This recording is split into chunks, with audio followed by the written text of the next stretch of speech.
Hi friends, welcome back to Parent Story Hour. I have another Encyclopedia Brown mystery for you tonight, and you will have until Monday to solve this one. So this one is called The Case of the Mysterious Tramp, which I feel could be a title of a lot of things. But in this case, it's a children's mystery. Let's keep that in mind. So here we go.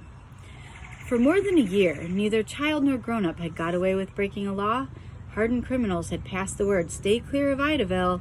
This was partly because the Idaville policemen were well-trained, smart, and brave, but mostly because Chief Brown had Encyclopedia at the dinner table.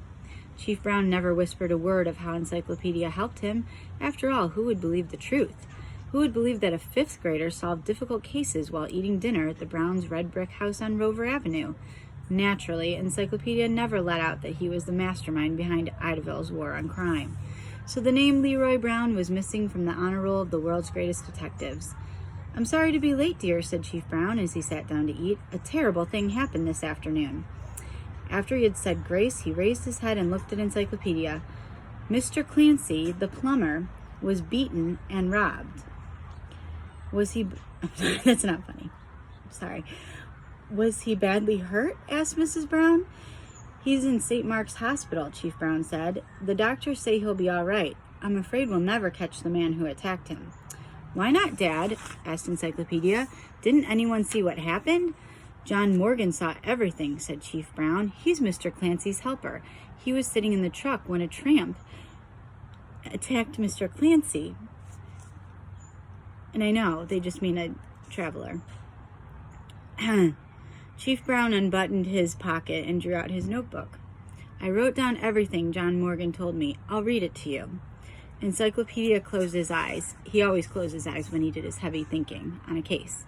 His father began to read what John Morgan had told him about the beating and theft. "Clancy was driving the truck and I was sitting beside him. We had turned on the dirt road near the Benson farm when the motor overheated. Clancy stopped, walked around to the front of the truck, and lifted the hood. As he took off the radiator cap,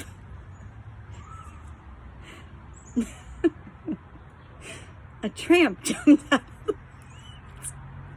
jumped out of the woods. The tramp struck Clancy on the head with a piece of pipe." It's not funny. It isn't. That's really awful. "Clancy fell over the radiator and I slid down the front of the truck. I leaped out of the truck." No, he fell over the radiator and slid down the front of the truck. "I leaped out of the truck, but the tramp was already racing into the woods. He carried the pipe and Clancy's wallet. I let him go in order to get Clancy to the hospital right away." Chief Brown finished reading and closed his notebook.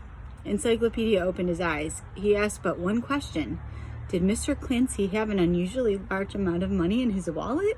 His father looked startled. "Why, yes," he answered. "It so happened Mr. Clancy had $200 in his wallet.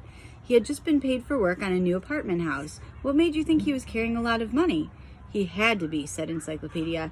"Now you should have no trouble finding the man who struck and robbed him." "No trouble?" said Chief Brown. "The woods come out of railroad tracks. It's a sure bet the tramp..."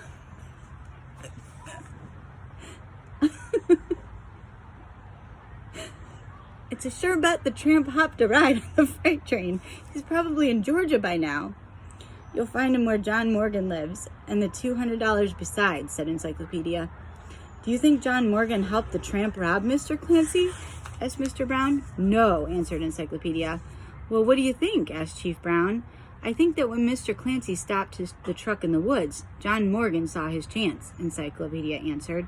While Mr. Clancy was checking the radiator, John Morgan sneaked from the truck, knocked him out, and stole his wallet with $200. "What about the tramp?" asked Chief Brown. "There was never a tramp, Dad," said Encyclopedia. "John Morgan made him up. John Morgan robbed Mr. Clancy by himself and then drove him to the hospital." Chief Brown rubbed his chin thoughtfully. "That could be what really happened, but I can't prove it." "The proof is down in black and white," said Encyclopedia. "Just read over what John Morgan told you. He gives himself away." So the question is, how did John Morgan give himself away? So tune in on Monday to hear the solution to the case of the mysterious tramp. And I hope everyone is staying sane and healthy, and we will see you Monday for another Parent Story Hour.